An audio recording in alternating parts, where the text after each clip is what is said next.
會考肥佬連中六都升唔到，轉讀更深嘅 HKDSE 又點會考得好？2年後撞正最後一年 A level， 大學邊有可能入得到 ？Believe me， 冇學位即係冇出路，拖2年都係冇着數。所以轉讀文憑試只有一條死路。咁讀副學士先修又好唔好？平均得嗰9% 嘅入 U 率都幾難博得到。佢入唔到 U， 又貴到冇譜，嘥錢兼且冇前途，樣都唔好，咁點算好？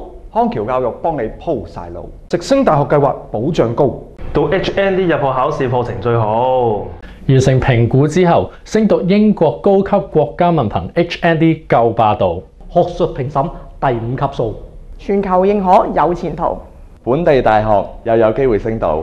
超過83間英國大學，我哋為你鋪晒路。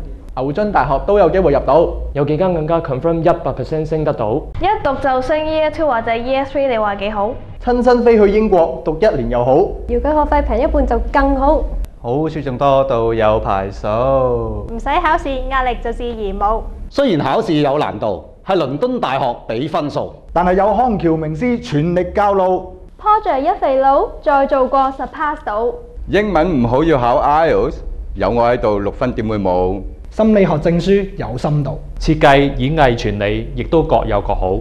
商業科課程有我喺度，應用化學同預科一齊讀有着數。名師教育校習都唔使補。康橋教育仲有就業部，一畢業仲幫你揾埋工作。